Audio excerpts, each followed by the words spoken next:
We were all getting quite upset. I think it's really, really unpleasant that, you know, a guy who's not very well, who's 80 years old, all he wants to do is see his grandchildren, and for some reason, Meghan won't let that happen. You're right about the King. I think he's seen them once, but he hasn't seen them for a long, long time. So your dad and the King are sort of in the same boat, being prevented from seeing these little kids by Meghan. What goes on in her head, do you think? From the moment their love story began, the world has been captivated by Prince Harry and Meghan Markle. Their romance seemed like a fairy tale, a modern-day story of a prince finding his princess. But with this enchantment came an overwhelming amount of attention. Prince Harry and Meghan Markle have been under a global microscope. Every public appearance, every gesture, and every word they utter is scrutinized. The media's fascination with them knows no bounds, and it often feels like there is no escape from the relentless coverage. The media scrutiny has been intense. Every move is dissected, every word is analysed. It can feel relentless. The couple's private moments are invaded, and their personal lives are laid bare for the world to see. This level of intrusion is unprecedented and can be overwhelming. Some journalists seem determined to paint a negative picture. They twist narratives to fit their agendas, often ignoring the truth in favour of sensationalism. This approach not only distorts reality, but also perpetuates harmful stereotypes and misconceptions. They prioritise sensationalism over truth. The headlines are crafted to grab attention, often at the expense of accuracy. This kind of reporting can be damaging, not just to Harry and Meghan, but to the public's perception of them. This constant negativity takes a toll. It's emotionally draining. It's unfair. The relentless barrage of criticism and negative press can affect their mental health and well-being. It's a heavy burden to carry, especially when it feels like the world is watching and judging your every move. One prominent example of this relentless negativity is Kevin O'Sullivan. He is a British journalist known for his harsh criticism of the Sussexes. His commentary often crosses the line from critique to outright hostility. He is a British journalist known for his harsh criticism of the Sussexes. His words are often laced with disdain, and he seems to take pleasure in tearing them down. This kind of vitriol is not only unprofessional, but also harmful. He seems to relish in any opportunity to tear them down. His commentary is often filled with negative remarks that do little more than fuel the fire of public discontent. This kind of behaviour is not just irresponsible, it's damaging. His words are often hurtful and disrespectful. They contribute to a culture of negativity and hostility that can have real-world consequences. It's important to remember that words have power, and the way we talk about people matters. He uses his platform to spread negativity. This kind of behaviour is not just unprofessional, it's harmful. It contributes to a toxic media environment that prioritises sensationalism over truth and respect. This constant barrage of negativity is not just unpleasant, it's damaging.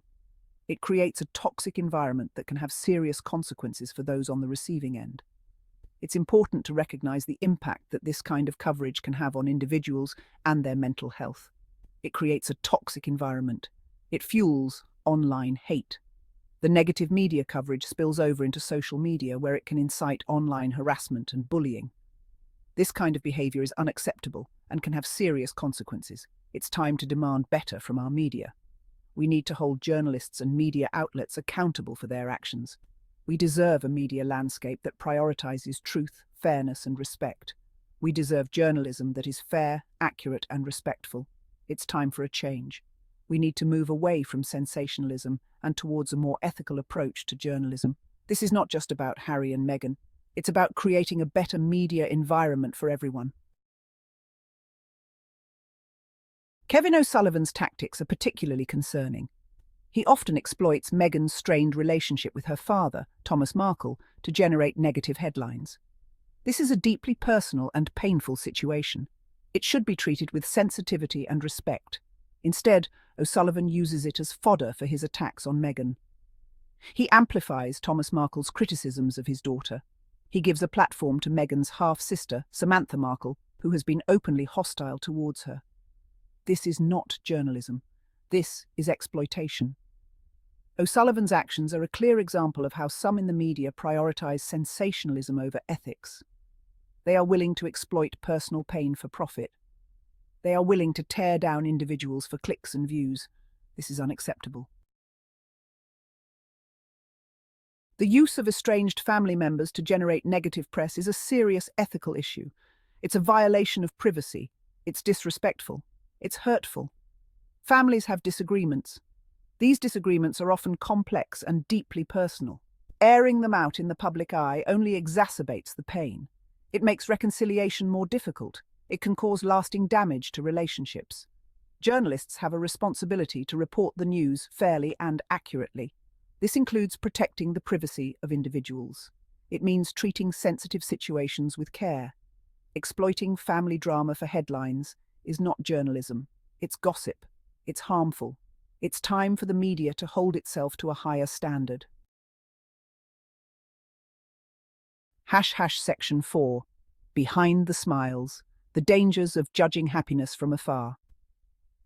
It's easy to forget that public figures are real people with real feelings.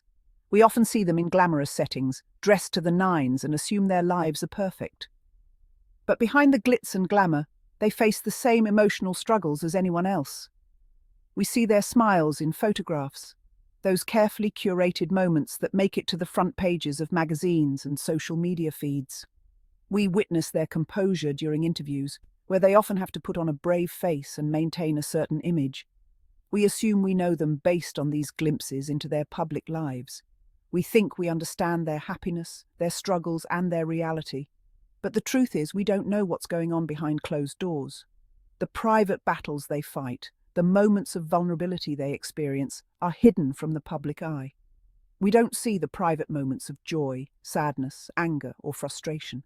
These are the moments that truly define a person's life, yet they remain unseen.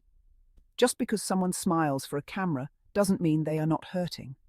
A smile can often be a mask, hiding the true emotions underneath. Just because someone maintains their composure in public doesn't mean they are not struggling.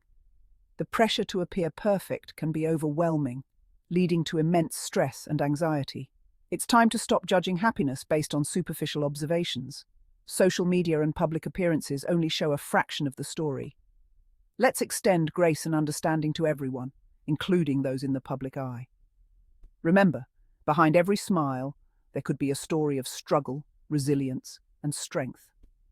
Let's be kind and compassionate, recognizing that everyone has their own battles to fight. Section 5. Choosing their path. Harry and Meghan's right to forge their own way. Harry and Meghan made the courageous decision to step back from their roles as senior royals. This was not a decision made lightly, but one that came after much contemplation and discussion. They weighed the pros and cons, considering the impact on their family and their mental well-being. This was a personal choice. It was about prioritizing their happiness and mental health over the expectations placed upon them by the royal institution and the public. They wanted a different life for themselves and their children, a life where they could be more present as parents, away from the constant scrutiny and pressures of royal duties. They wanted more freedom and control over their own narrative. They sought the ability to make decisions that were best for their family without the constraints of royal protocols. This decision was met with mixed reactions. Some were supportive. They saw the couple's move as a brave step towards personal freedom and applauded their courage to break away from tradition. They understood the pressures the couple faced. They applauded their bravery. They recognized the importance of mental health and the need to create a supportive environment for their children. Others were critical. They accused them of being selfish and ungrateful. They questioned their motives, suggesting that the couple was abandoning their duties and responsibilities for a life of luxury and ease. But ultimately, the decision was theirs to make. It was about taking control of their lives and making choices that aligned with their values and aspirations. Everyone has the right to choose their own path in life. It's a fundamental aspect of personal freedom and autonomy. We should respect their decision, even if we don't agree with it. Respecting their choice is about acknowledging their right to live authentically and pursue happiness on their own terms. Harry and Meghan are forging their own way. They are exploring new opportunities, engaging in philanthropic efforts, and using their platform to advocate for causes they are passionate about. They are building a life on their own terms.